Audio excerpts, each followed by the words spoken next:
Om Shri Sai Ram. Saram, dear brothers and sisters, welcome to the 25th edition of Samarpan program here at Sarvadharma Service Center in Farmingdale Borough, Howell Township, New Jersey, United States. Om Saishwaraya Vidmahe Satya Devaya Dhimahi Tanha Sarva Prachodayat. Such a beautiful mantra. This is the very holy and powerful Sai Gayatri that is being chanted at any time of the day, somewhere in the world, from the past into the future. There are several experiences of devotees who have benefited from this mantra. My very own aunt, only day before yesterday, experienced a miracle when she thought a bag with a great deal of money which doesn't belong to her was lost, only for Swami to get it back to her after chanting this holy mantra. Most of you will have a good idea why I just recited this mantra. For those of you who don't know, dear brothers and sisters, today we have as our Samarpan speaker our very own brother Sanjay Ghandikota, the grandson of the great Brahmashri Ghandikota Subramanya Shastri Garu, the revealer, the rishi of this great mantra, who was also a founding member of the Prashanti Vidwan Mahasabha, the Academy of Scholars, which was founded by Bhagwan. It is also significant that today is our Silver Jubilee program for the Samarpan program.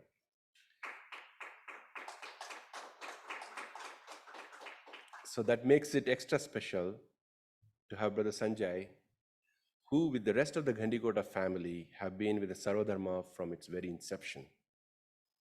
And for him to participate in this program today, which also happens to be a full moon day, makes it such a special day. The Ghandikota family has been blessed to be the followers of Bhagwan for generations since the late 1950s. Sanjay represents the third generation of family that Swami graciously brought to his divine lotus feet. He is the fifth son of Srimati Lakshmi Devi Garu and Sri Ghandikota V. Subbarao Garu, who was also the former trustee of the Sri Satya Sai Books and Publications Trust, and the revealer of the Sai Surya Gayatri, Sai Hiranya Garbha Gayatri, and Sai Chakra. Sanjay was born and raised in New York and had the privilege of studying in Swami's College, the Sri Satya Sai Institute of Higher Learning, Prashanti. Swami performed his Upanayanam, which is a thread ceremony, in Puttaparthi in 1981, and he joined Bhagwan's institution in 1985 to complete his BSc and MBA in Prashanti Nilayam, where he grew under the direct guidance and care of Bhagwan Baba. During his studies, he was an active member of the Institute Band, participated in various cultural and sports activities in Swami's presence, including Kavi Sammelan and karate programs, and received a gold medal for MBA from Swami's divine hands in 1990. He also had the opportunity to take videos of Bhagwan during his years as a student. His MBA class had the good fortune of Swami directly teaching several courses to them. Swami performed his wedding to Sister Sumana, who is here today, who also represents the third generation of her family that Swami graciously brought to his divine lotus feet. She being the granddaughter of Sri Eramalli Krishnamurti Garu and the fourth child of Srimati Kasturi and Sri Eramalli Satyamurti Garu, who was a former trust convener and state president of the Sri Satya Sai organization of Andhra Pradesh. They were married in 1990 in what was a double wedding of two brothers to two sisters. At Swami's direction, Sanjay and Sumana came back to the United States in 1991, and they live in New Jersey with their son Akshay, who also is here, and you heard his excellent bhajan today, who was named by Swami and currently attends Brown University.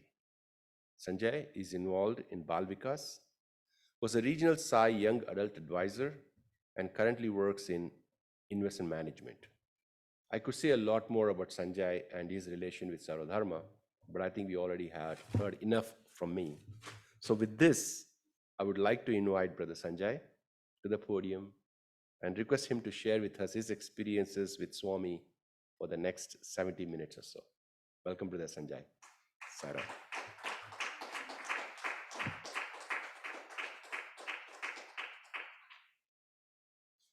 Sorry, it all went all over the place. Oh, okay. I guess that is Swami's plans. Yeah.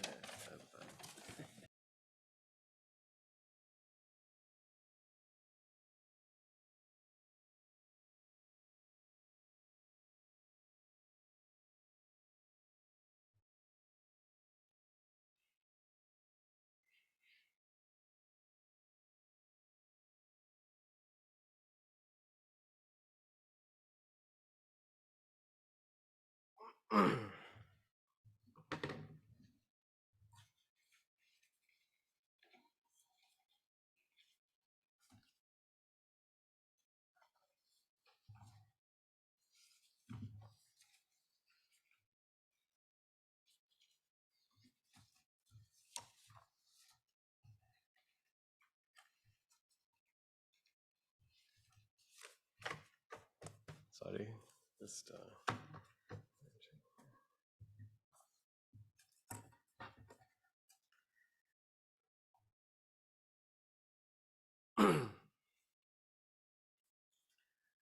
offering my most humble pranams at Bhagwan's lotus feet.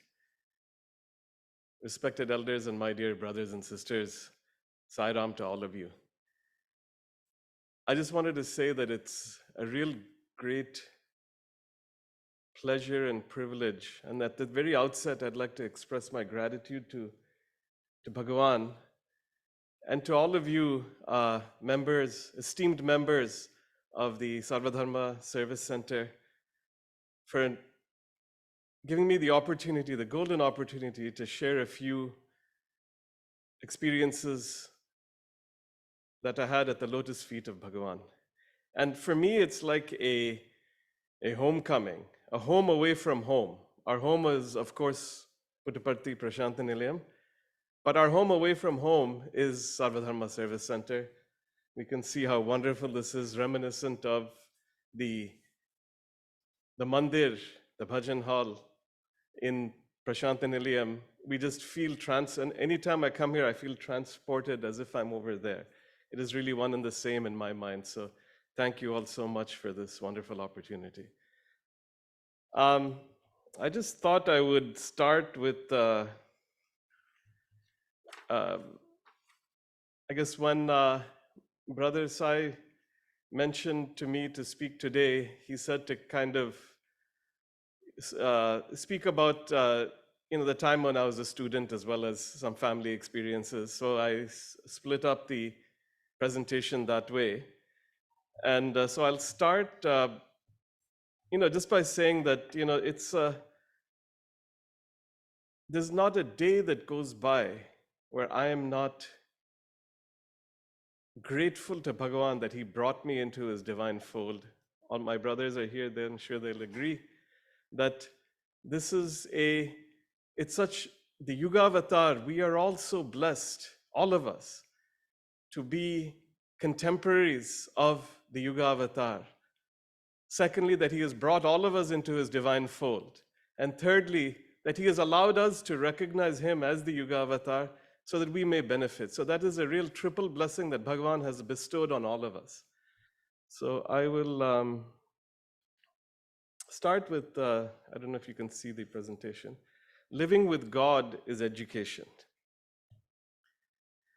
So I thought I'd start with an experience I had, one of my first experiences of when I was a child, I would say, more, somewhere in the range of about 12 years old or so, 10, 12 years old. I was here in the US. I was studying in New York, in Long Island.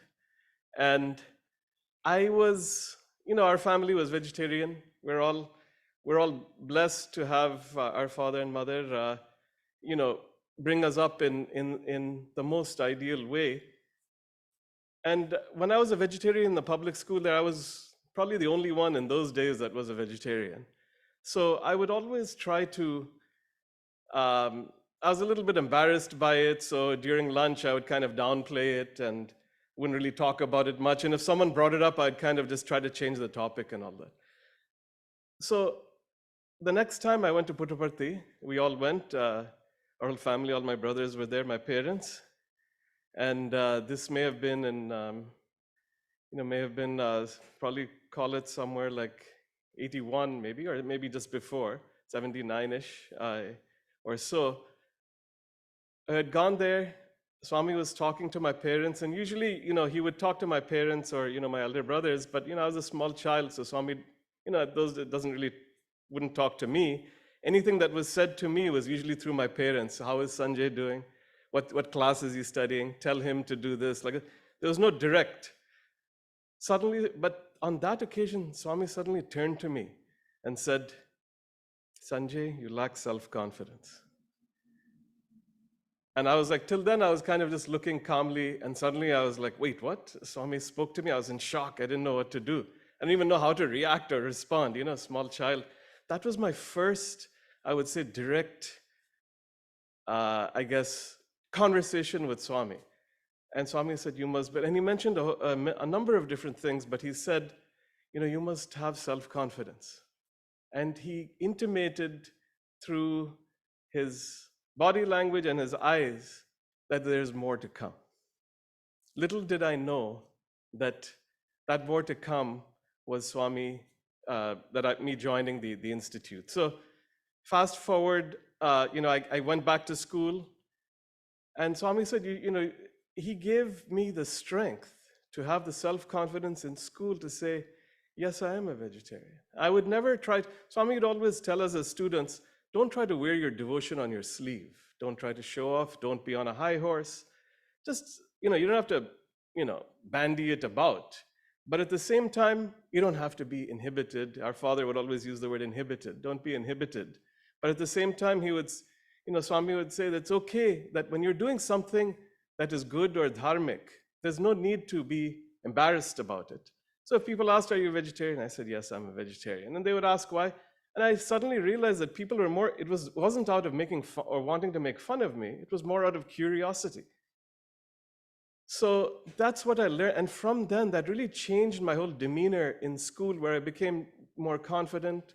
And it was due to that whatever little success I had, it was due to Swami's prompting at that juncture.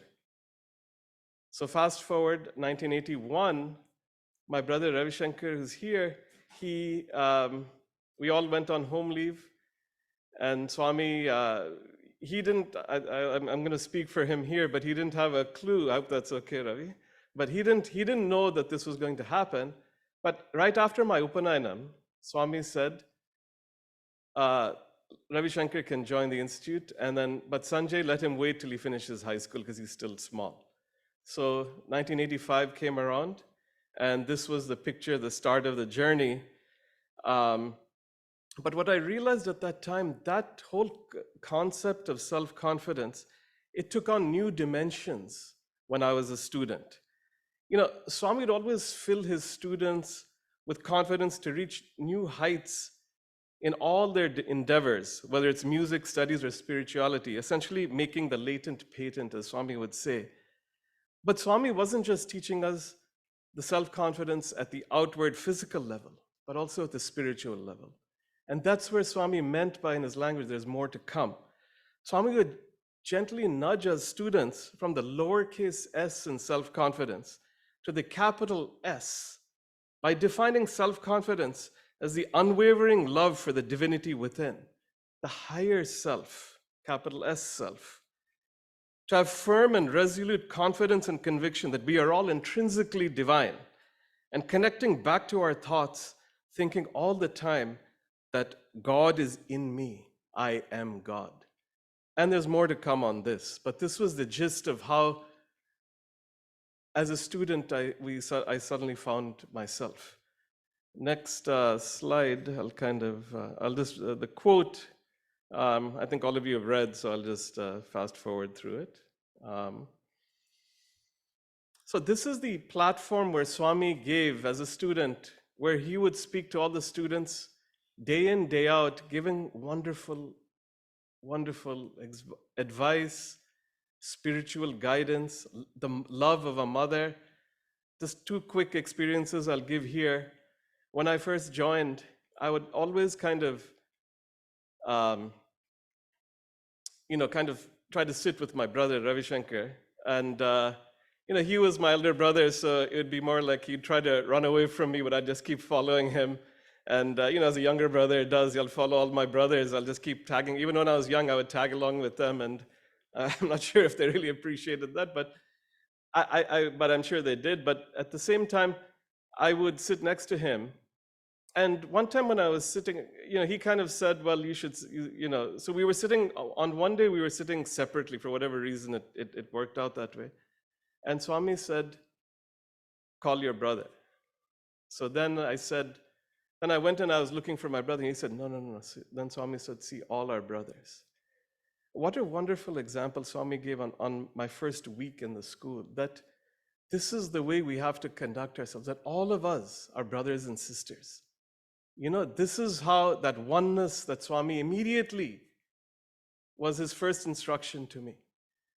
And I'll just say, fast forward 5 years after I finished my BSc and MBA, and we both, we were sitting separately again. This was after I finished my studies. And then Swami came to me, full circle, he came to me and he said, go call your brother. I was about to spout the Swami, all our brothers, but that would be very gutsy to do that to the Lord of the universe. But then I said, Swami, and I was like, I couldn't say anything because I didn't want, but I was just doing like this, and he said, no, I meant your brother, go call Ravi Shankar.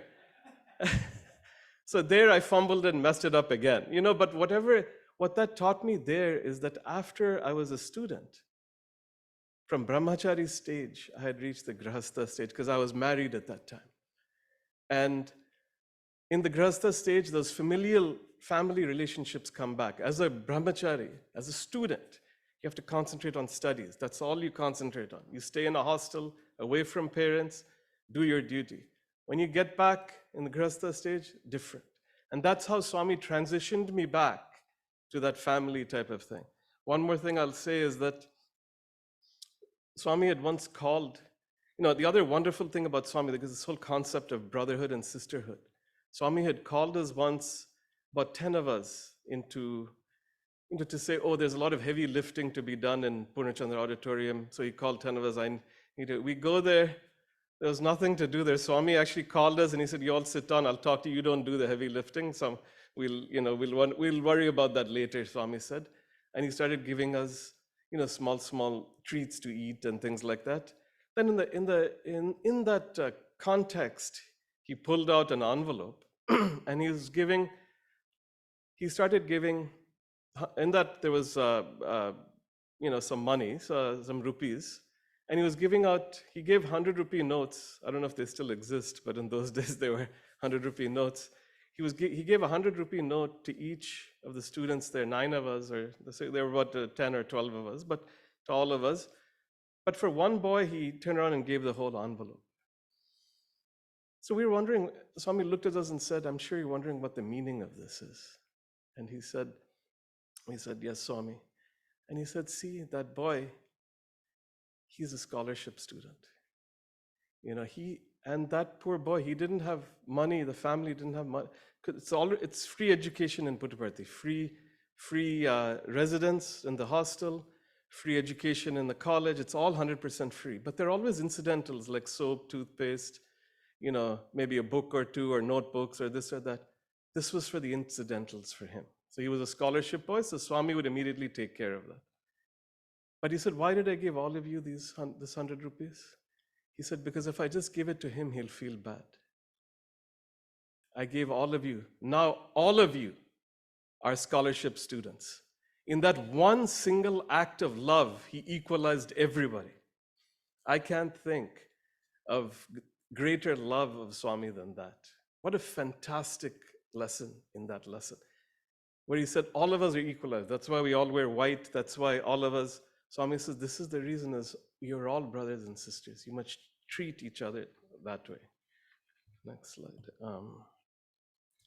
So when we go to this one, my first real experience of Swami, I joined Swami in the year of the 60th birthday. And in that year, we students, we saw this as one of the largest social service initiatives ever witnessed.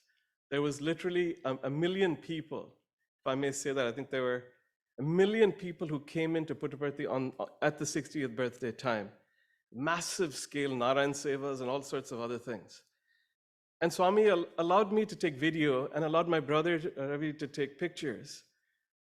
And it was through the lens of our cameras that we started experiencing, of course, my brother was there a few years before me, but for me, it was like where I first experienced myriad new facets of the Lord, beginning with Swami laughing, talking, and joking with all of us. So till then, for me, the Lord was someone above.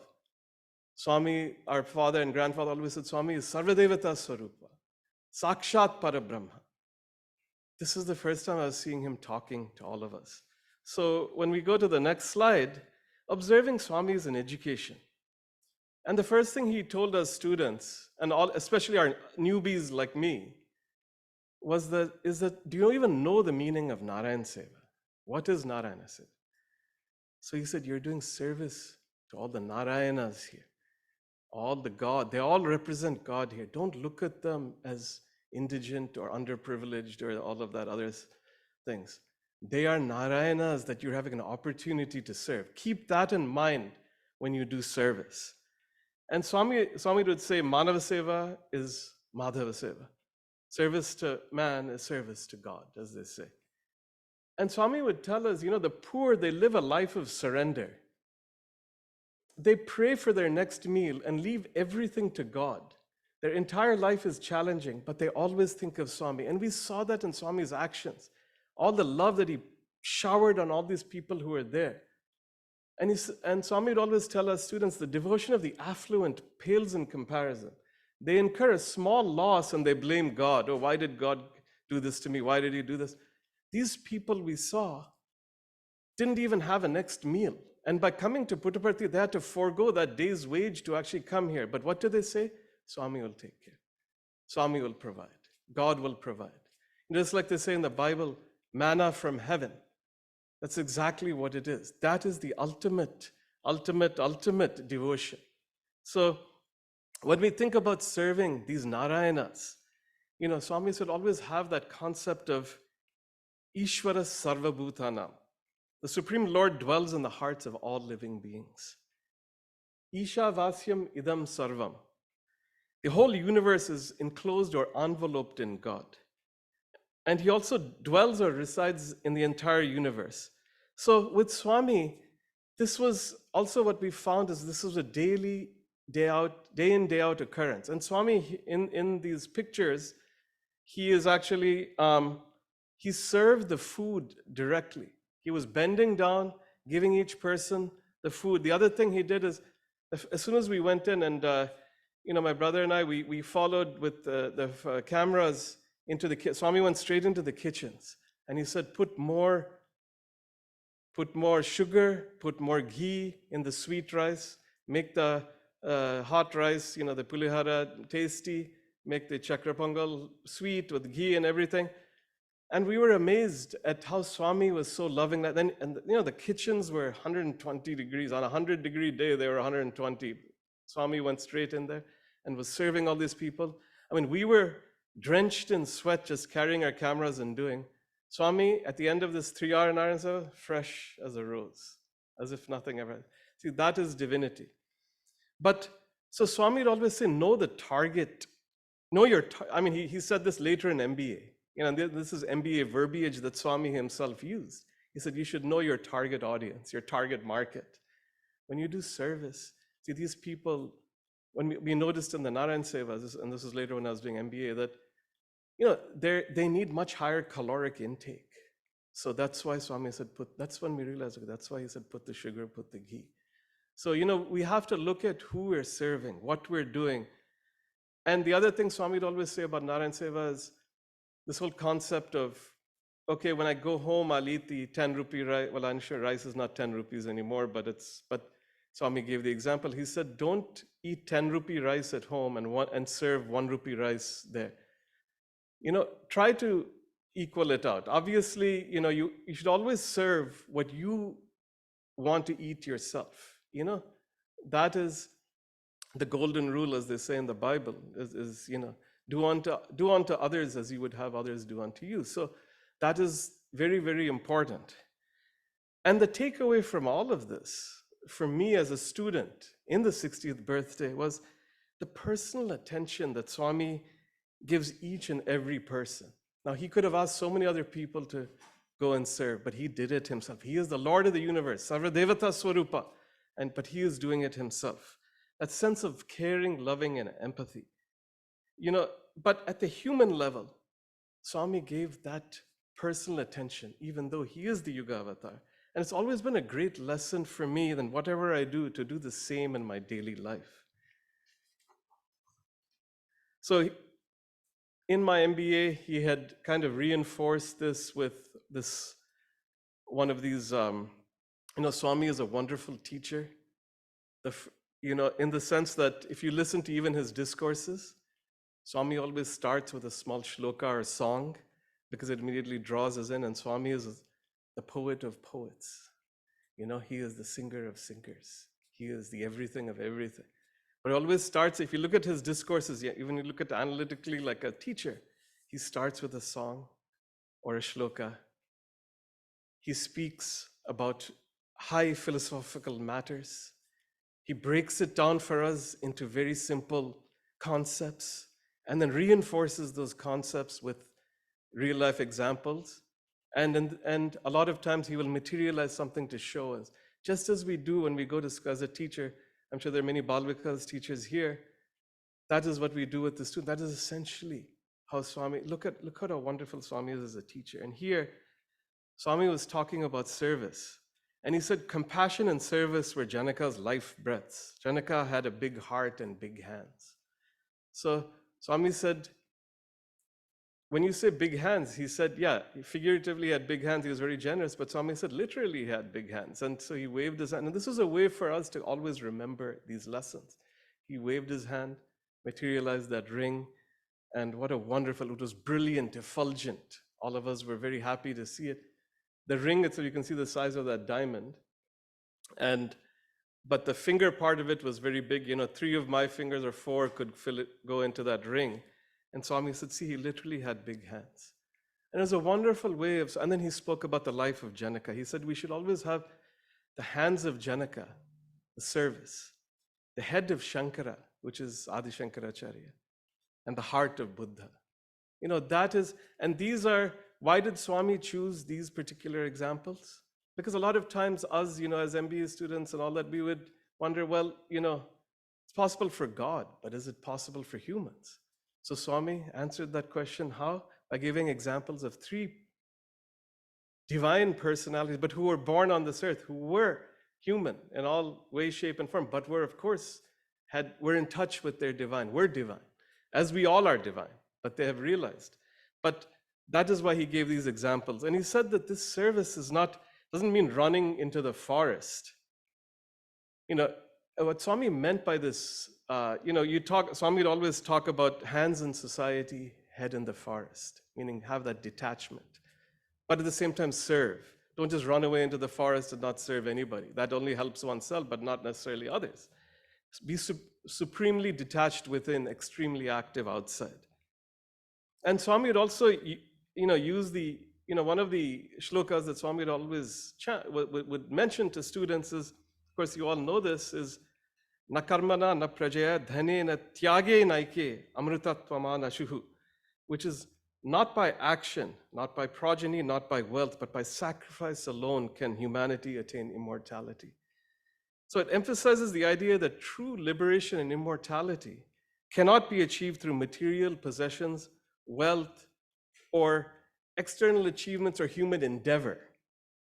It is instead only attained through the sacrifice of the little I in favor of the big I, from narrowness to broadness. And it is only then when we have cultivated the true spirit of service. So in this wonderful way, Swami reinforced these great lessons. So during our MBA time, Swami took several classes for us. He taught us for, 2 courses, Ethos and Values and Great Leaders. And every day he would call us in the morning for this course, and he would talk to us. This went on an extended basis. And I can't tell you how many things Swami said in this. I can't even, relate or account. It would take a lifetime of me to even recount, and even that won't be sufficient to even do even small justice to all the things Swami told us. But in one of those times, Swami was speaking to students on taking the time to understand spirituality. And he was looking at us, a little ruefully. He was like a little sad. And in that sadness, he was saying, much effort and discipline is placed on worldly activities, whether sports, studies, music, etc. Great heights are achieved. This is very important. See, Swami is all about, you must achieve in the physical world, but don't forget about one's actual duty. And Swami said, why not the same discipline, determination, and dedication into spiritual sadhana and practice? Cultivate the same zeal, while one has a worldly duty to be perfect in all these activities. And Swami but Swami exhorts us and blesses us so that we may achieve perfection in worldly activities. But Swami says, one also has an atmic duty to the inner self to progress spiritually, to move from aham dehosmi, I am the body, to aham brahmasmi, I am God. And that is what Swami says is why we're here. Swami says, there are important questions that every human must ask. And that is, who am I? Where did I come from? Why did I come? What is my life goal? And that is, Swami says, the answer is we have come from God, and to God we must return. That is the actual purpose of life. So while Swami was talking about all of this, we were all, looking at each other, we were enjoying it, but I kind of had this small thought in my mind that, all of this, I came from America, do I really need to know all, very fleeting, this thing, thought. Swami is omniscient, omnipresent, and omnipotent. He immediately looked at me and said, Sanjay, suddenly, see, this is teacher. Sees one I kind of digressed a little in my mind. Do I really need to know all this spirituality? Swami is telling us about this, how important it is. There itself, I was already, spacing out, as they say. See, this is where Swami always says, keep the mind in control so that we can go towards, the higher intelligence and discernment. So this is, Swami said, Sanjay, who was the 28th Vyasa? I had no idea. I didn't, or he didn't say who was the 20th. He said, what number is the current Vyasa?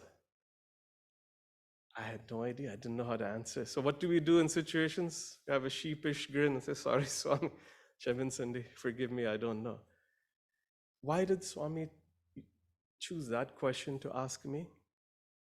I always had from childhood a love for cosmology, astronomy, studying about the planets, this, that, and all.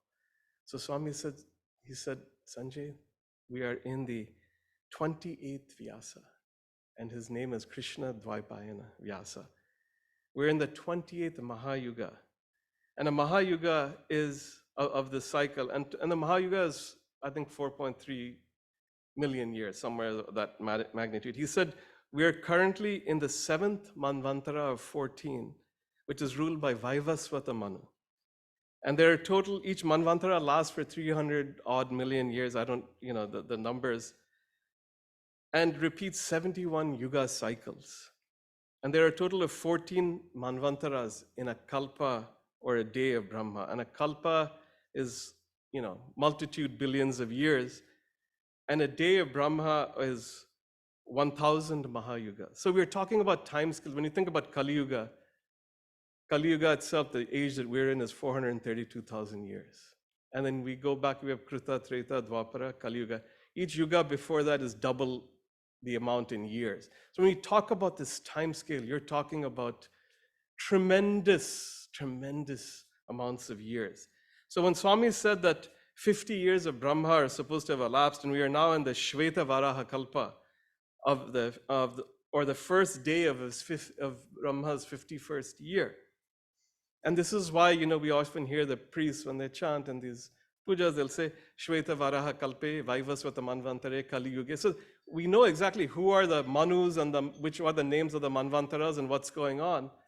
This was a massive time scale. So here Swami had said here, when we look at the universe, Ekoham Bahusyam, the one manifests as many. But at the same time, we know in this, we chant the Narayan Sukta, we in that they say, Antar Bahischa Tatsarvam Vyapya Narayana Stitaha, right? So in that one, the meaning of that is, even though we have this Ekoham Bahusyam, which is one becoming many, this Swami also tells us that divinity is present in you, with you, above you, below you, and around you. So the entire universe is permeated by the law. Back to that Isha Vasyam Idam Sarvam, Ishvara Sarva Bhutana, right? So we have this unity and diversity, but that diversity is suffused in the unity. And that is the greatness. And that's why Swami always tells us, Ekam Eva Advitiyam Brahma. Where Brahman is one only without a second. That is to say, there is nothing besides Brahman. Under all conditions, at all times, everywhere, Brahman alone is. So the takeaway from me in all of this at the end of the day was what? I was sitting there thinking that none of this applies to me. But Swami used this cosmology in a way to bring me, what a wonderful teacher Swami is, to bring me back into, and from that day, I've always had interest in the scriptures and reading about Veda, Vedanta, and about the scriptures and all of that. And I understand now why he asked me that question, because it is now a lifelong journey, and I've just started on it still. I may be 57 years old, but I'm still a student on that wondrous journey. And it's not that it doesn't apply to me, I'm not from India, just for elders. No, this has to be started early. And but Swami exhorts us to take that first step. And Swami would say, at the end of the day, though time is immense, he would mention the importance of human birth and that we are fortunate to be born, again, like I said, being contemporary, that this human birth, though we have this macrocosm, the microcosm and us, how important human birth is in the middle. We are not insignificant. See, people always say, oh, you're just a 1 in a billion. No. Swami would say that is not true. Swami he'll always tell the students, there's no good person or bad person. People always say, oh, he's good, he's bad. He said, first of all, never judge people. Secondly, everyone is intrinsically good. But they may do bad actions, but they're all intrinsically God. And that is what we must reach. Next slide, practical lessons from the Lord. So I thought I would give some of these because they were just so, infused with meaning when Swami did these. That so we were the background of this particular story. Some of you have heard this, and I apologize if it's a repetition, but it is just so profound that I just felt I had to say it again. So Swami explains the most complex and esoteric topics so simply and easily. So here we were all sitting as MBA boys, and Swami was talking about this highest Vedanta. And all of us were seeing stars, as they say. We just didn't. But Swami is a wonderful teacher. He immediately saw that we didn't quite grasp. And we were asking Swami the question, as only children can ask Swami, can be so rude by asking these questions. Like, Swami, all of that, essentially we're saying, Swami, this high philosophy is good, but how do we put it into daily practice? What should we do? Well, Swami had a wonderful, wonderful answer to that, which was, he said, how do we practice this? I'll tell you how. And he waved his hand and he materialized this photo. I have the original here. This is the photo. and he materialized, I forget the exact number, apologies, but I forget the exact number. It was, I think there were 28 of us in the, there, he materialized 29 photos, fanned them out, and there are two Swamis there, one Swami talking and one listening. And he distributed it out to all the others, and one was left in his hand. And he said, I know some of you are thinking doubting Thomas's Swami made a mistake. He said, no, this is for the sick boy, couldn't make it today. See, look at Swami. He is the Yuga Avatar, Sakshat Parabrahma, but he thinks of everybody. We may not think of Swami, but Swami always thinks of us. You know, that is the wonderful. I think he's mentioned that to my brothers also many times. Manohar is here, Ramesh and Ravi. Ariyama couldn't make it today. My cousin brother Carly is here too, but my brother Ariyama couldn't make today. He had knee surgery. But see, that is the most important thing. Swami has constantly reminded us that he is with us, in us and around us. He's always there for us, you know, no matter what. And so he materialized this, and what a wonderful way, you know, and we were like kind of embarrassed because we forgot about that poor boy too, you know, but Swami doesn't forget. So he said, see this picture, he was talking about when you're an MBA, when you finish your MBA, when you go to a factory floor, don't act like you know everything. You know, there are workers there who have been working there for 30 years. And just because you come in as a manager doesn't mean you get to boss them around. I mean, I'm just speaking more colloquially here. Swami said it in a much more refined fashion. But he said that when you go there, first listen, understand their problems, bend your head, show humility, ask the right questions, try to solve, be a problem solver, not a problem creator. Don't go there and mess everything up, you know, as we want to try to make our mark. Go there and try to solve, you know, be a problem solver, not a problem creator. So that is, so you would say, so that was why two Swamis. He said one Swami is talking and one is listening. One should not only speak, but also listen. You can't always oblige, but you can speak obligingly. But the other thing Swami said is what's interesting about this photo is that treat all as if they are Swami, whether they are quote unquote, whether you think they're good or bad. So we found this very amusing because Swami is using the word, you guys think that people are good and bad, okay? He used the word good and bad. And as like I said earlier, Swami would never call people good or bad. Everybody is intrinsically good. But he said, this is again a fault of our own perceptions. But he said, whether they're good or bad in your eyes, understand that they are also Swami, just as you are Swami. So when other Swamis are quote unquote behaving badly, you be the good Swami and remember that the other person is Swami, so you must treat them well. So he said, when you think about, this is the essence of Advaita. He said, all this time he was talking about Dvaita, which is dualism, Vaishishta Dvaita, qualified non-dualism, and Advaita, non-dualism. And he was talking about Madhvacharya, Ramanujacharya, and Shankaracharya, Adi Shankaracharya, for each of these schools of thought, of philosophy.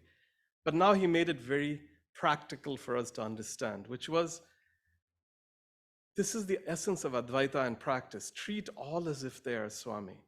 And whether they are the talking Swami, and this one, Swami said the talking Swami is the one behaving badly. And we found that very amusing because Swami never behaves badly, but Swami is the essence of humility.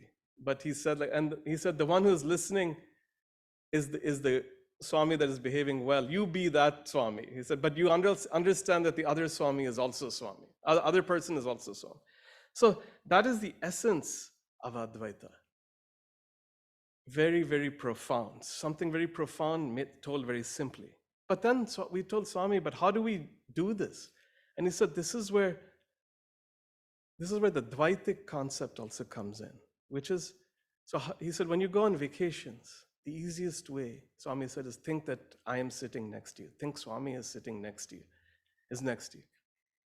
Do you think Swami will approve or disapprove of your actions? And if you think Swami will approve, Swami is sitting next to you and you're asking Swami and he'll approve of your action, you go ahead and do it. But if you think he won't approve, don't do it. I can't tell you how many times this particular thing has helped me in my life. Anytime I'm at a crossroads, whether at work or outside, wherever, I always think with Swami, what would Swami expect me to do? That is the answer right there. And that is the easiest way, and that is where Swami says that is Dvaita. Moving from Dvaita to Advaita, which where everybody is God. So that is this wondrous topic that Swami has brought up. So what is the best guide? What is the best guide for right action? Always thinking Swami is not only next to us, but within us, in us, and around us. And Swami also introduced the concept of Shreyas and Preyas. Shreyas being one that, and actually something that is in sync with Dharma, right conduct, better in the long run, and it often forgoes the senses. And the other one being Preyas, which is immediately palatable or pleasurable, gratifies the senses. So always aim for the path of Shreyas. And then, he said, Dharma is subtle. There are multiple levels of Dharma. And he gave, and I'm running out of time here, but there are multiple levels of Dharma. And he gave the example of Karna, where because Duryodhana, I won't go into the story, but because Duryodhana, and Swami mentioned the story to us and he summarized it, he said, because Duryodhana crowned him the king of Anga, he had an unnatural sense of loyalty to Duryodhana, over and above what was right and what was wrong. And he said, even though Karna is, and he went through the great qualities of Karna, he was courageous, he was generous, brave, fantastic in all ways, but what was that one thing that came in his way in terms of his advancement? Was the fact that he chose his individual dharma. He said, but Swami said, don't forget the societal dharma, the national dharma. All of those dharmas have to be in line.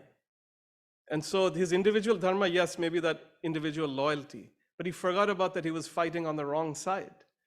At that fundamental question, losing the forest for the trees, was that. And so it is always choose that higher road, that goal that takes us towards aligning our individual dharma with our societal, national, and all dharmas. And that will help us in all our steads. And some of the examples that our teachers gave us, our professors in Puttaparthi when we were there, was like, when you have factories belching out smoke, yeah, that might be more profitable. It may cost a lot of money to put a coal scrubber or a scrubber on that. But sometimes it might be worth doing that. And yes, you still need to make a profit, but find ways, basically, to both do your dharma to your company, but do your dharma to society. And that is how Swami has, and that is how we live our worldly life. And again, back to the spiritual life. And Swami said, dharma varies from time to time and from place to place.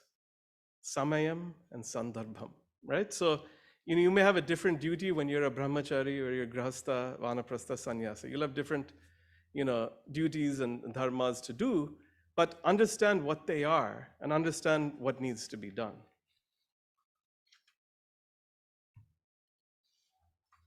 I'll very quickly mention this one. So Swami gave another practical example. Lest, students will always say, oh, Swami always give these spiritual examples. What about something concrete? See, these are silly questions that we ask. And Swami was very patient in answering them. He waved his hand and materialized a soap here. And he said, this soap is of the best consistency where it lasts long enough for the consumer. But it's also of good quality and all that. So he said these days companies are trying to make soap that dissolves within one day, so you have to keep buying soaps. The faster it dissolves, the more soap you buy. He said, no, that's not right. You have to use your you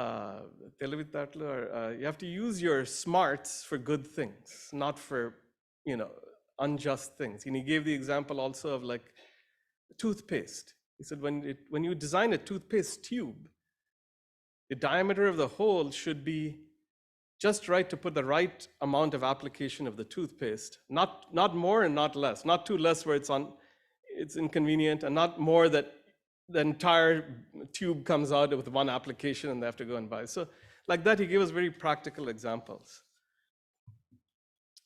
I thought I'd just put in a few slides of Swami making the latent patent. This was a picture of when I was in the Institute band. I had zero musical talent whatsoever. Swami put me in the Institute band, and he's the one that energized all of us and made us be able to play all our instruments. I won't get into all of that, but in the months leading up to birthday, the 60th birthday, but afterwards, my brother can tell us, Ravi can attest to the fact how horrible we sounded initially, and how by the time of Swami's birthday, within 2-3 months, we were all able to actually play marching band songs and things like that. So what was touching for us again is Swami could have asked a number of professional musicians and bands to perform, but he gave his students this opportunity, this divine motherly love. And this is a holistic education. Here Swami was giving me a shawl for the Kavi Sammelan. The other one is a football team. Our football is soccer, we're playing, and then the bottom one is the gymnastics. This one is karate. I won't get into all of that. Only thing one I'll say, Swami's expression, we actually, by Swami's grace, we were able to break a whole bunch of bricks that had fire on them. So my hand actually burned while doing the fire. And Swami was very, very concerned about it. Of course, Swami is the Lord, but that concern of a mother, he immediately called us up like this. We were down there and we broke through. It was actually, my hand was burned and cut up, there's blood and everything, but I didn't say anything. Swami immediately called up for namaskar, and you can see here Swami is examining my hand so lovingly, that expression of a mother. And he asked me, is it paining? How do you feel? And he just rubbed it like this. Pain went away immediately. I mean, there's umpteen examples of this amongst all of us, where Swami has, has just succored and taken care of us constantly. This is Swami dining with the Lord. All of us students had a chance to always have meals with Swami. I'll just mention one incident. What I found very fascinating when watching Swami was, Swami doesn't eat much, would never eat, but we had a full meal to eat there. And Swami was always gracious to keep giving us more and more food. But then if Swami gets up, and we saw this also inside when he gave some of the students chances to, when Swami would call in VIPs and he would call them for breakfast or lunch or dinner, Swami would eat very little, but then they had to eat, they can't go. If Swami gets up, they also have to get up and leave and they won't be able to eat. So what would Swami do? He would only eat like a small pulka or ragi ball and he would dip that in groundnut or peanut chutney. What was fascinating to us as students, we'd always watch Swami, he would peel away layers of that paratha or chapati and eat one layer at a time. He would take 20 minutes to eat that one chapati by peeling away layers so that everyone else had time to eat. So that when he got up, everyone finished their, and then Swami would make sure everyone had their dal. Swami would taught students exactly how to serve dal first, then curries, then sambar, then rasam, then you end the meal with yogurt. So it had to go in that sequence, and so everyone had to eat all of that, but this is how Swami managed it. How wonderful it is. So I conclude this, there's so many things I can say, but there are other things I wanted to mention, but so this was a picture from convocation, the graduation ceremony, the end of my MBA. And Swami said, okay, he told all of us, and he would mention this to MBA students. You mustn't just graduate as a master of business administration, but you must graduate as a master in mind plus body plus atma. Master your mind and be a mastermind. That is most important. MBA is very important too. He made sure that we knew our stuff, but at the same time, he wanted us to know the other stuff, the capital S stuff, not just the lowercase. So Swami says, students, you think you are the body, the gross body, but you are not. Truly speaking, you are the gross body plus the subtle mind and the causal atma. And so conduct yourself accordingly. So when Swami says master your mind and be a mastermind, Swami would always tell us, Maneva manushyanam karanam bandha mokshayoho. The mind is responsible for both bondage and liberation. basically, basically emphasizing that watching our thoughts and mind are so key to our very essence and spiritual evolution. And why? Because Swami always tells us, Tattvamasi, thou art that. You are divine. So that is how he kind of, at the end of the MBA, this is, of course, this is a journey. You never end. It's always one of spiritual evolution. And this was the convocation picture. On the left, Brother Ratnakar is there with me holding the institute emblems. And on the right, this was my convocation graduation ceremony. And I will switch gears now to the near and dear Swami, some of the other experiences. I'll quickly go through these. These are all pictures of. This is a picture of Dasara, Prashantilayam, 1965. You can see here my grandfather is there, Ghandikota Subramanya Shastri. He's kind of bending down. He's to the right of Swami, which means to our right. He has glasses there. And Swami would always very graciously invite him for these, to be the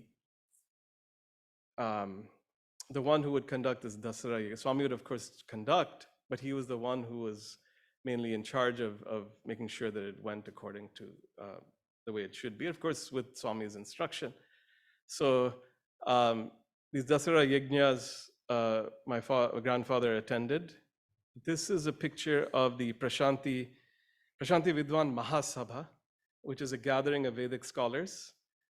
Here, Swami is sitting on the ground, very rare photo of Swami sitting on the ground with my grandfather to Swami's right. In the middle there, in between them, is Sri Kamavadhan Garu. I'm sure many of you know him or have heard of him. And to his left was, I think his name is Paitamari Venkateshwar Shastri. He was also there for many of the Dasara Yajnas. He would do the Surya Namaskars and all that, and also preside. This is just a picture of Prashantilayam in the 1960s. Swami is giving darshan there. This was a picture of the old mandir. The old mandir means it's the new mandir, but it's the old version of it. It's not Pata Mandir, which is in the town of Puttaparthi, but it is before they made it into its new form. And here Swami is giving darshan, and just wanted to point out that I was a baby sitting with, not a baby, but a small kid sitting with my mother on the ladies' side. So not in this one, but here you have my other brothers are there. I think Arima is taking the picture. Ramesh is right there. Manohar and Ravi are sitting there also. My father is also in this picture. This is my grandfather, grandmother, and parents.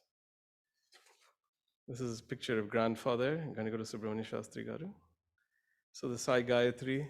I think a lot of you have heard this experience. I won't tell it in huge detail, but I thought I'd just cover it because Brother Sai mentioned it. He very kindly chanted it. And it is, my brothers were there. This was an interview. I'll just very quickly mention that this was in Christmas 1977. We were all there. My brother Manohar actually was also very sick at the time too, so I'll leave that experience for him to tell at a different time. But at that time, just very briefly, Swami asked our grandfather to speak. And in the middle of the speech, grandfather's eyes suddenly became wide. And he looked at Swami, like this, in a very surprised, and we wouldn't normally see that expression in our grandfather because, just as a background, not saying because he's our grandfather, but he was highly qualified in all ways. He, even his birth was, we always hear about this Putra Kameshti Vratam, that happened after his father did this yajna, Putra Kameshti yajna, for a son. He was born. And he was just a genius at birth and gone. By the time he reached the age of 18, he was well versed in Usually every family specializes in a certain Veda because it's so voluminous. And so our family was Yajurvedic, specializing. But he learned Rig, Yajur, Sama, Dharvana Veda, all the Puranas, the Upanishads, the ancillary texts, everything by the time that he was 80, which is very rare. I mean, it's impossible. And the scholarship, he was not Veda, not Vedanta, but he was a Vedartha Pandit, meaning he knew the meaning and the comment and the inner meaning of the Vedas. And so just as a person, our father would always relate this experience, is that our father had seen Swami first and had gone back to our native place and had told our grandfather, you should come and see Sai Baba, Bhagavan Sri Sati Sai Baba. And I think Swami was, I'll ask my brothers to correct me, Swami was in the Rajamandri area. This was in the late 50s, early 60s, late 50s. And when our grandfather saw Swami, bang, he immediately said, Bhagavan is Sarvadevata Swarupa. Sakshat Parabrahma descended on earth. Now, why is that so significant? Because as a Vedic scholar, one who was so attuned to this, sometimes it's hard for a Vedic, not to say anything negative about Vedic scholars, but sometimes, again, back to this missing the forest for the trees, there's certain ways that they describe how an avatar should be. And Swami could be very traditional, but also could be very unconventional in the way he acts and talks, his appearance, his hair.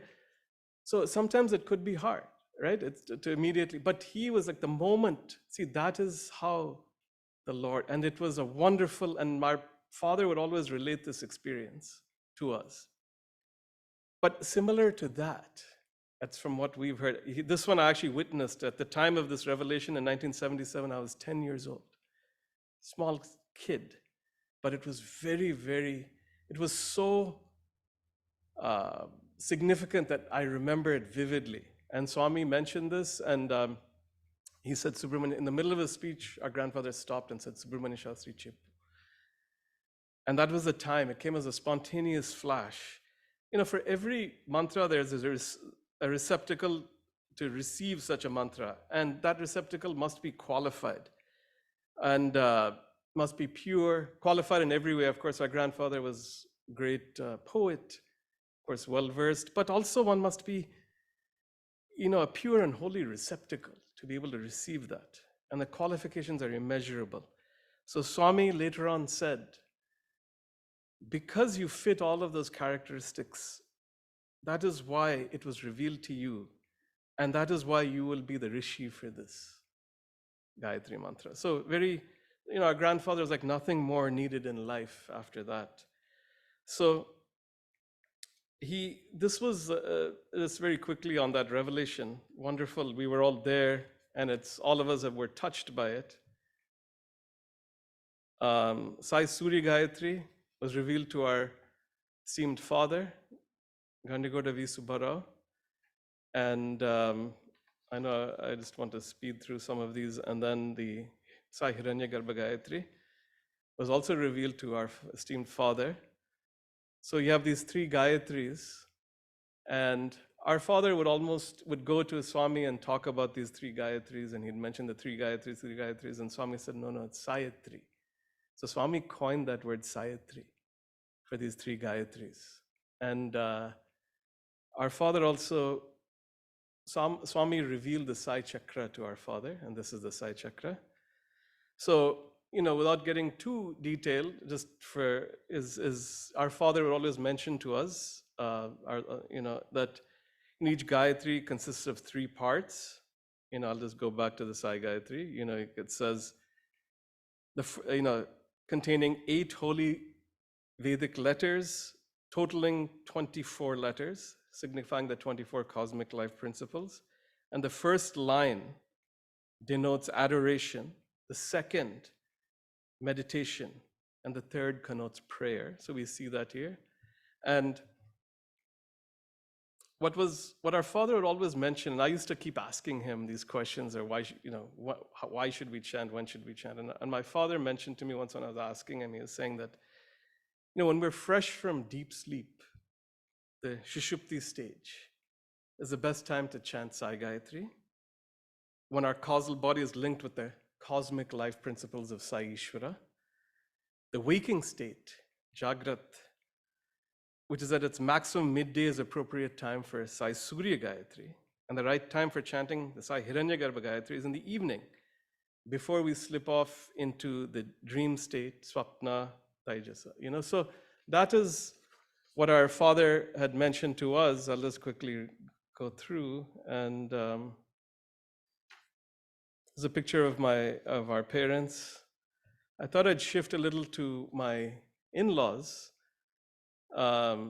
because Brother Sai had mentioned. And so this is a picture of my father-in-law on the left, and his father, Sri Krishnamurti Garu. Father-in-law is Irumali Satyamurti Garu, and his father is Sri Krishnamurti Garu. Swami has visited their home. Of course, their home is right next to Shivam, part of the Shivam grounds, actually. And Swami would always stay in their house when he went to Hyderabad before Shivam was built. And then afterwards, he would stay in Shivam, but he would come over for meals. All the meals were held in the house. This is a picture of Swami in the plane. Here you can see my father-in-law was carrying Swami's red suitcase there. And the bottom right is my mother-in-law. Swami is holding the baby and blessing there in the house. This is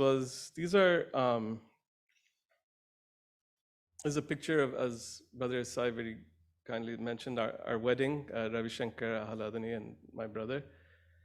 The wedding, I know we don't have time to go into, this is a wonderful story. I know we don't have much time to go through this, so I don't know where I stand on time, but sorry? Okay. So, this was, the one takeaway and I'll speak again for my brother and I here, the one takeaway of the wedding was how we all benefit from our parents and grandparents. And this is why Swami always says, always serve your parents to the utmost. Because of them, you reap the benefits of everything that you are enjoying today. And so never forget that. And that's just one example of that. And the reason why I say it is because I'll very quickly mention it, is the wedding experience. My brother Ravi was supposed to get married, and there was talk of that going on. But I was still studying. I was in my MBA. And so I was writing my last exam, and the controller of examinations came to the examination hall, which worried me because when the controller of exams is coming to the exam hall and you're writing your exam, that's bad. That means that something is fishy, as they say. So I was very scared. I was like, oh my God, is there something going on here? So he called me, at the end of the exam, he called me out and said, you must go straight to Puttaparthi. Swami has sent word. So I immediately packed all my things. I had to move out of the hostel, move it into the flat. And by the time I reached Vrindavan, it was very late. And I thought when Swami says, come to Vrindavan, you must report immediately, he said. That is very formal language. And that language means the whole way my heart was beating fast. So I go there, and luckily I was able to catch Swami just at the end of the Arati. And Swami saw me come in and he smiled. Then I was like, okay, I'm not in trouble. So then next day, unfortunately, I missed it. But, next morning he called our whole family, and Swami looked at me and he said, so Sanjay, you've finished your MBA. You just wrote your last exam. So what do you want to do now? And I said, Swami, whatever you tell me. He said, are you sure? I said, yes, Swami. He said, are you positive? I said, yes, Swami. He said, here, take this. And he pulled an envelope from the side, his chair. He was sitting in a chair. Our family was all there. He said, read. Pulled it out. There it said, Ravi Shankar weds Ahaladani. I said, Swami, we're very grateful you're doing brother's wedding. And there was talk, because my Swami was talking about, that, and he said, Swami said, read more, read more. And I pulled out more, Sanjay wed Sumana. I was floored. And I said, Swami, no, no, no, Swami, no, Swami. He said, just now you said you'll do whatever Swami says, already breaking your word, bad boy, bad boy. So he was more saying it in jest, but I said, no, Swami, please, because we always have these things that, okay, now if we get married, now we're in a different stage of life. Now we cannot spend the more years at Swami. And I tried to explain this, and Swami said, why do you think that's the case? You can always come and you'll always, Swami said, I will always shower all of you with every, just as all the devotees are showered. So that was my thing. And I kept saying, no, no, no. But at the end of the day, Swami said, no, this is my divine master plan. This is a promise. This is why I said parents. He said, this is a promise that I gave your grandfather and her grandfather 40, 50 years previously. And now I am discharging that promise. See, look at Swami, who is the Lord of the universe. What an example that is. That was a 40, 50-year-old promise. But Swami is discharging it today. It's similar to when students, he would keep feeding us these, we'd go and we would do less of the heavy lifting, but more when he called us in, he would give us these murukus, meaning like a small snack, and he would give small sweets and other things. And Swami one time he would ask, you must be wondering why I'm giving you all these. And he said, it's because I have promised your parents that I will take care of you when you're here studying. Swami never goes back on his promise. See, look at that. What an example Swami is for all of us, where even the Lord of the universe takes these responsibilities so seriously. How wondrous that is. He said, I have given your parents a promise that I'll take care of you. What a declaration from Swami, and how he has discharged it. So same way, he has given your promise. So my brother and I would always wonder, what have we done? We asked Swami, what have we done? We have done nothing. And Swami said, no, you just enjoy it. These are the fruit. This is what your parents and grandparents, the punya, the good deeds of them, you are accruing the benefits of. Why? Because they have done so many good deeds that not only they reap the benefit, but it overflows into succeeding generations. That is the greatness of parents and grandparents. How future lineage will benefit from the good deeds of us today. And that is why Swami says you must do good always. So one quick thing on the wedding, I'll digress, but one quick thing on the wedding, I remember as I was standing there, Swami had materialized here the pictures. He had materialized the Mangal Sutra. There were two of them, and they unwrapped, and one for my sister-in-law Haladani Ravi tied, and then one for me to tie on Sumana. And here we were both tying the Mangal Sutra. Swami was very close to me. He kept repeating, don't forget, 3 knots, 3 knots, because I was always clueless. I was one of these clueless kids, and I still am. I know my son can relate to this as well too, in the sense that I had 4 older brothers, and I had my parents and my they all took care of me always. I was the kid brother, and I had the benefit of all these brothers and sisters-in-law who were older than me, who always took care of me. So I was always like a clueless little kid. Even at that age, I was 22. And I was still a clueless guy. I still am a clueless guy. I still depend on them for everything. But that is the thing is, that's why Swami came running to me and he said, make sure you tie 3 knots. That was making sure. And one thing I remember from the wedding was that my upper garment, we didn't want to, it kept falling down. And I kept bending and picking it up. But in doing that, I was missing the instruction of what the priest was saying. And so Swami said, stop doing that, just pay attention, make sure you're doing what he's saying. It's very important. And so Swami personally spoke to our father, and said, and he also told the priest exactly what to say, what mantras to chant, what are the most important. And exactly those, the quintessence of everything was actually chanted. And so that was what was done. So Swami was particularly that I chant those things, and I was fumbling along as usual, but that was the way. And so then but I suddenly realized that that kept appearing back on my shoulder. Later on, when I fast forward, when I looked at the videotape of the wedding, Swami was bending and picking down and putting it on my shoulder each time. I was in tears. When I think of it now, I still am. It's one of those things where he could have told any number of people there standing, even my parents, anybody. He did it himself. What a lesson. What a lesson. Where Swami himself does everything. And, this was a great lesson to me, how to conduct myself in, Swami's life is his message. Every single moment can be looked at and learned from. Here, Swami had called us in, spoke about the duties of a husband and a wife. He spoke at length. I know we don't have time to go through, but he said so many wonderful things here about the duties of how husbands and wives should be with each other, and how with parents, and how they should conduct themselves in a sanctified life. Sanctified means not just, eat, drink, and be merry. Do that, but also know that you have the higher Atmic calling.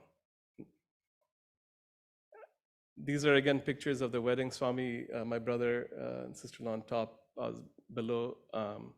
Swami had kind of forced us to sit next to him, and he kind of put his hand on us so we wouldn't get up because we were trying to get up.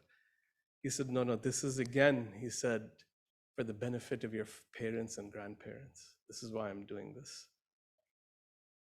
This was a picture of just when 1991, just before I was coming to the US, Swami had blessed. I'll just tell one quick experience about this. He told me to go join a bank. And I said, Swami, I did my BSc in biosciences and my MBA was in marketing. I don't know anything about accounting or banking. He said, that's all irrelevant, just go in. I said, just do. So I said, Swami, yes. So I came back to the US, 1991, as you all know, middle of a recession, real estate recession, no jobs to be had anywhere. So thought I'd expand. So I applied to, I don't remember exactly, but call it 50 places. And 49 of them were pharma companies, because I thought, okay, my BSc bio, my marketing, I can get some traction. I need to get a job, married, I have no salary, nothing, so it's like, I was worried. I applied to one bank. 0 interviews from anybody. I got 1 interview from that one bank. That person called me in. She saw my MBA thesis and she saw Swami's picture on it. And she said, tell me a little bit about your college. And I spoke about how they emphasize, the subject as well as the ethics part of it. And she said, tell me more about that. And so we spoke about the ethics and this and that. Then she said, I'm doing something which I never say or do. I'm telling you right now, I'm hiring you on the spot. She said, you want to know why? Because I know that you don't know anything about banking. I don't care. We can teach people banking, but we can't teach people ethics. What a state. See, this is Swami's grace, This is all because of Swami. There's no way I would ever get a job like that, right? I'm not at all qualified. But this is why everyone always has the doubt, is education in ethics, education in human values, is it valuable? Is it not? Well, here's the proof right here. This is where that value, and we see it in today's society, how it is. So she hired, went in. I thought I would go back and tell my father and mother, hey, that I got a job by Swami's grace. Called. My father, first word he said, Swami told us today that you got a job. So Swami called my father and said, you got it. So look at how Swami, I'm saying it because Swami is the Yuga Avatar. He takes care of everything for all of us. He is constantly guiding, protecting, and taking care of us. This is a picture of my father. He was giving Akshay his name, Akshaya. I think Manohar was there at the time. Um, just a little bit on this photo. I've stopped kind of here because I wanted to mention this because, and I know we're running a little longer on time, but it's, so my father, at the time of my grandfather's passing, this was in Puttaparthi, Swami had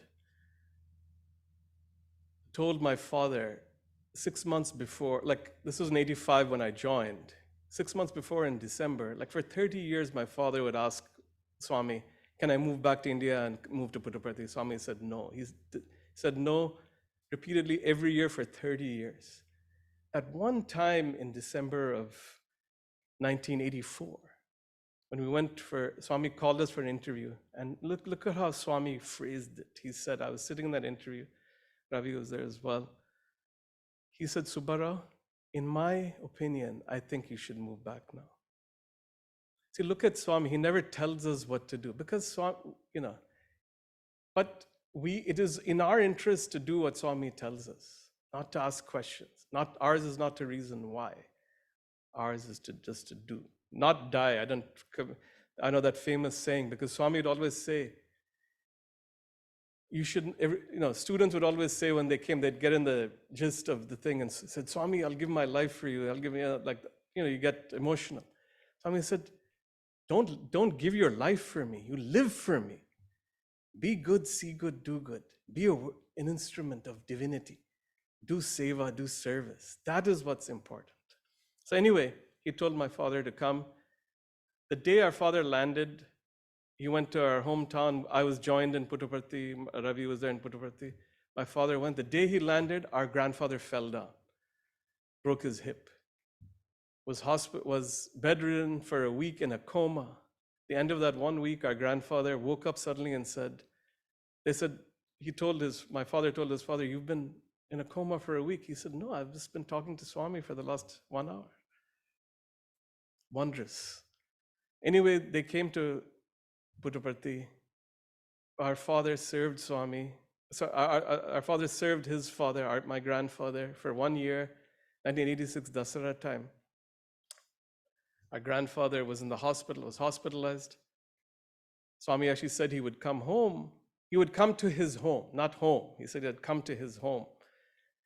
And something told my father that day to go. I was in the hostel. Ravi was in Vrindavan. Something told my father to go to the hospital at 5 a.m. Normally he would go after darshan, but today he went at 5 a.m. Brahma Muhurtam time. Our grandfather's head in his lap. He told what our father later on said, the Ghandikota Rahasyam, which is that our grandfather told our father, never forget that Swami is Sakshat Parabrahma, Sarva Devata Swarupa. He is the embodiment of all forms of divinity on earth today, never forget. And with that on his lips, he took sannyas at that late stage. Everyone, these pundits, they always want to take a sannyas at that last stage. He chanted that sannyas mantras, took sannyas. He was already married. The thing is, he didn't do it before because he was married. He didn't want, that's not, you don't do that. So he did that with Swami's lips, with Swami's words on his lips, passed away in my father's lap. Later on, Swami called my father, our whole family, and he said, Subbarao, if you hadn't had come when I called you, you would have had to have taken birth 100 lifetimes to repay the debt that you owed your father. Because you came when I told you, because you did service, it's released, it's been taken care because you followed the word. Look at how important that is. Later on, when this was the time Akshay was born, we were all here in America, 5 brothers. I happened to go to visit, and this was 2003. This experience. 2003, this is 2004, this is 2003 December. Sumana, Akshay was a little baby, and we all went to Puttaparthi, wanted to show Akshay to Swami. So we went there. Now, 3 days before we went, Swami was rubbing my father's chest every day. and he was asking Swami, when is Sanjay coming? And each time my father would say, he's coming in 3 days. Then the next day, same thing, and Swami, and when is Sanjay coming? Oh, he's coming in 2 days, Swami.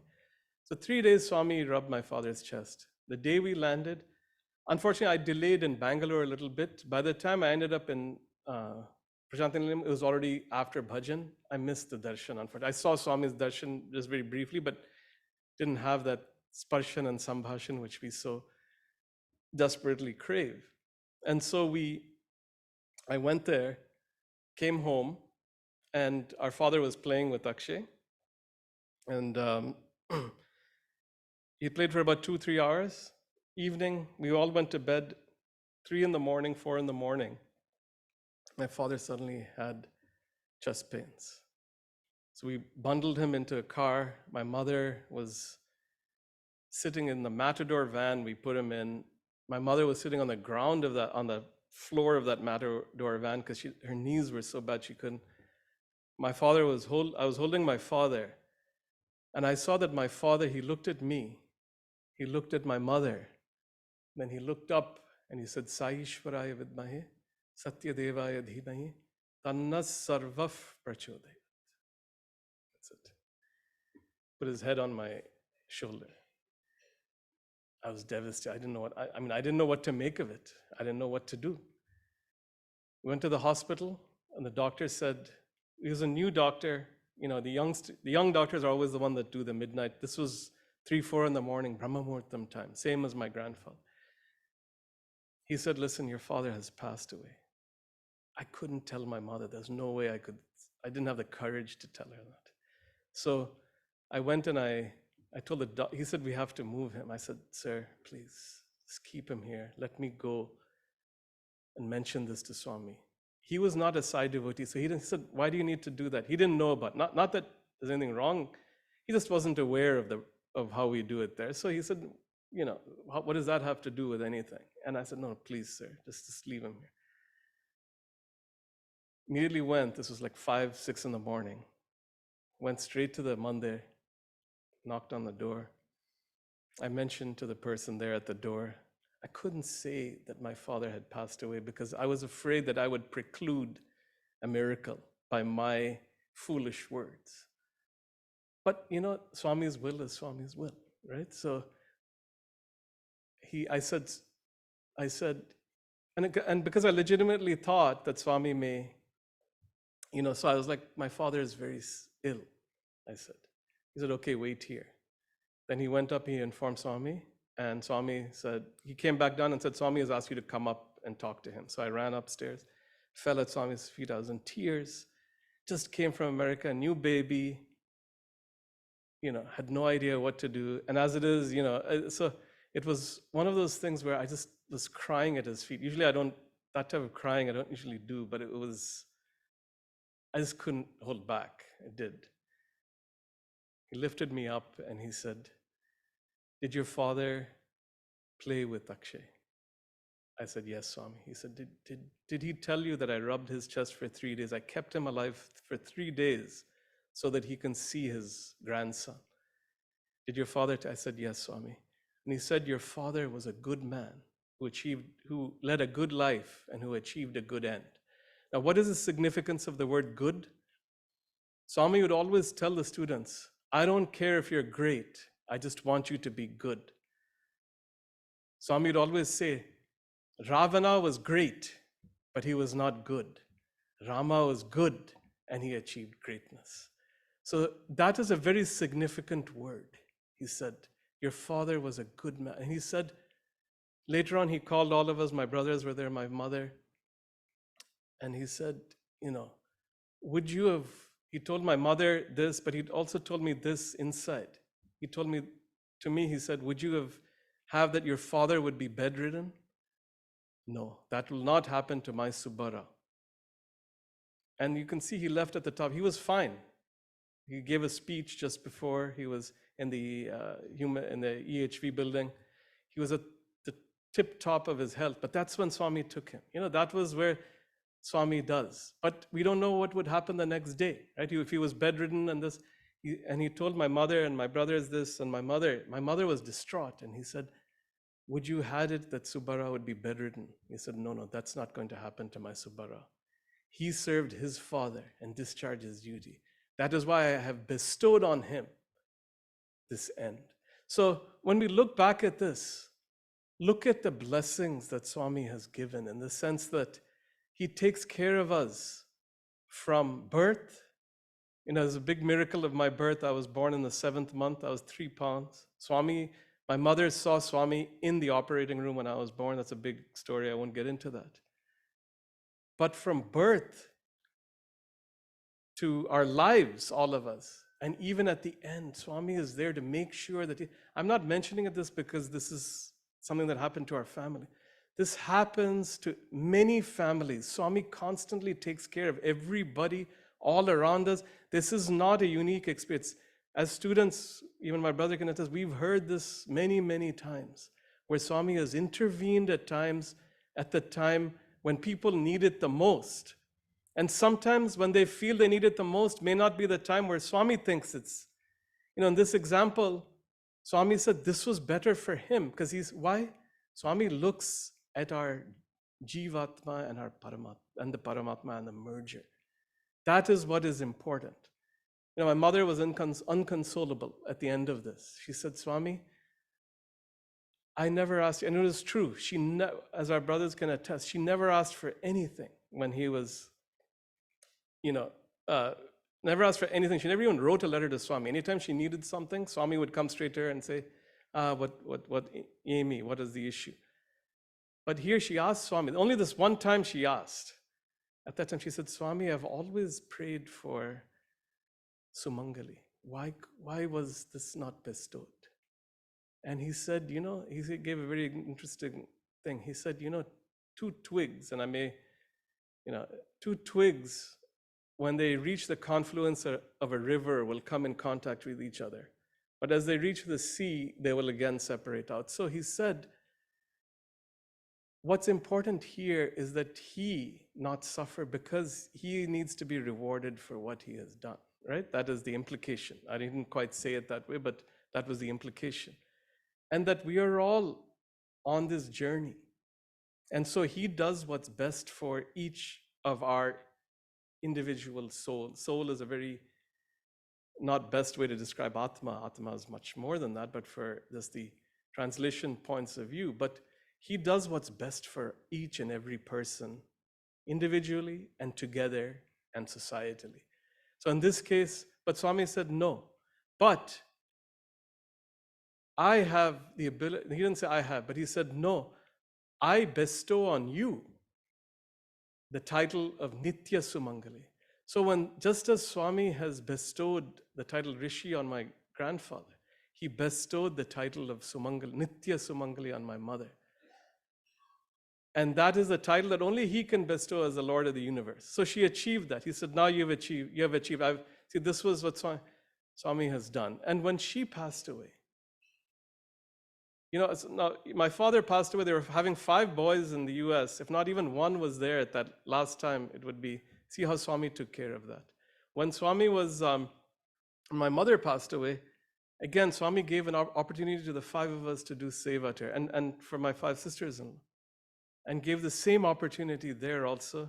I'll kind of cut it short because I know that this is going. But after that interview, after my father passed away, this is what Swami, he called us in, filled us with love. He was doing Akshay's Annaprasna. And he said, rejoice in this. Here, this is a picture of, my mother is there in the right in the purple sari. She's doing namaskar.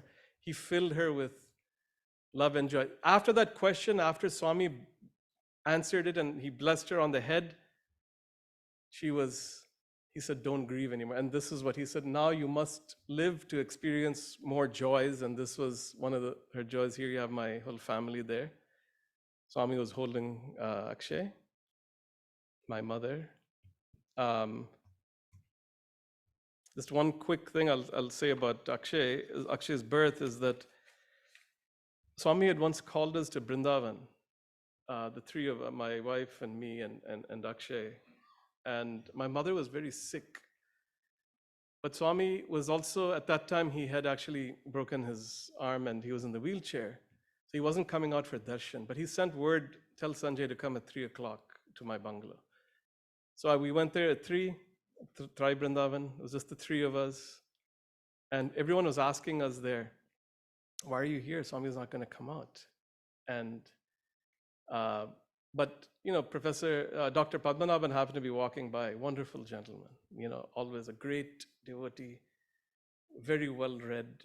What a, again, huge personality. He came and he said, Swami has told you, you stay here. Swami will, once Swami said, it'll happen. So he filled us with a little confidence there and he went. Sure enough, Swami called us and Swami called us upstairs. We sat down. He spent 20 minutes, and I'll just summarize it here, but he spent 20 minutes talking to both of us about, one, how our mother is, because she was actually hospitalized at the time, but two, how to be a good parent.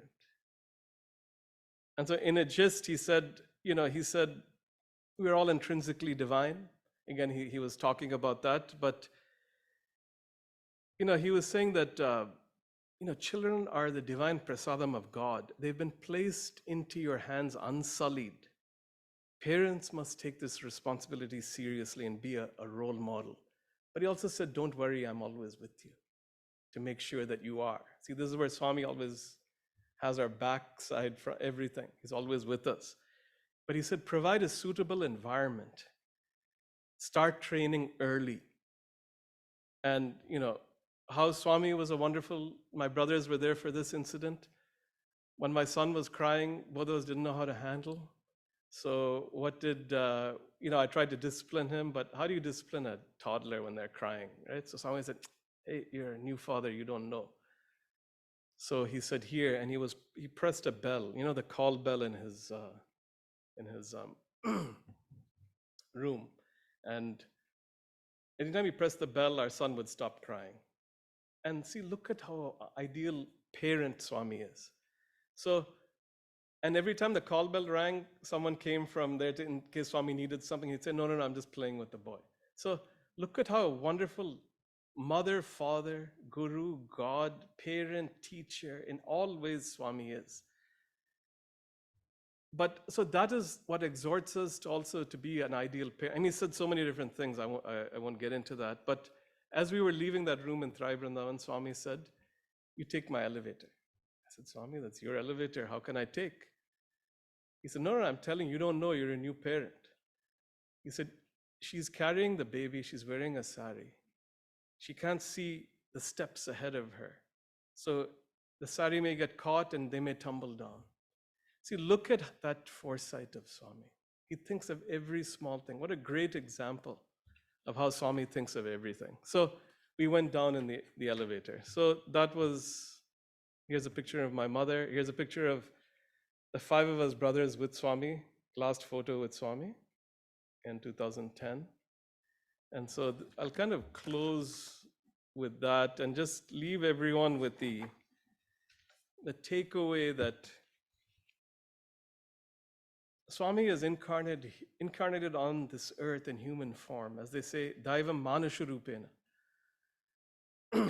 That same divinity also is present in every human being. But Swami exhorts us to recognize the divinity within ourselves. And at the very human level, Swami set that highest example for us. He's built the super specialty hospitals, the water projects, everything in record time.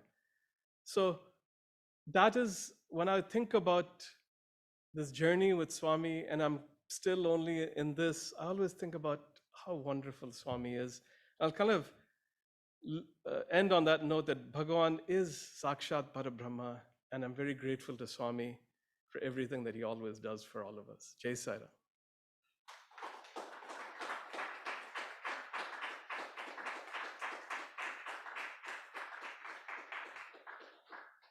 I'm very sorry I exceeded the time limit. Sorry about that.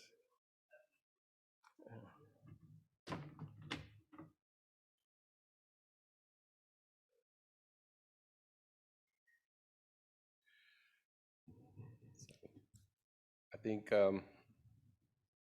we had such a wonderful satsang. As you can see, there's a lot more to go with just Brother Sanjay itself. And we just heard, a few months back, the elder brother, now the youngest one. So I guess we still have room for the other three brothers in between to hear from them as well, and which we will do it. That's part of the Samarpan program, where we want to hear everybody's experience with Swami. And one of the takeaways I have personally with Brother Sanjay and their family is that every time we see them, they're always the five together. Even today, even though Brother Aryama was not here physically, he was online. So they were always together. That tells you the unity, which only happens with a great upbringing. The parents have to be, this is one of the testaments for us. You told all the other experiences, which is fine, but this just for us is a great testament to that. And we really welcome, the other brothers also to be ready for their sessions, and the Sanjay to continue some more at some point. So with this, I think we'll conclude our program. So please, if you can come by, we like to thank you for coming by. Krishnamurti Garu, so if you can come by. You come by.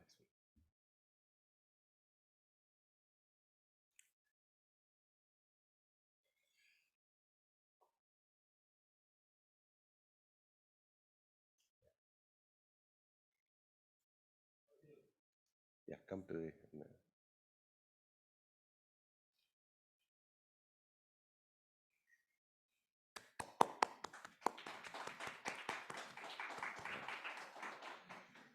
So with this, we will do the Maha Arati and conclude the program. Sarah.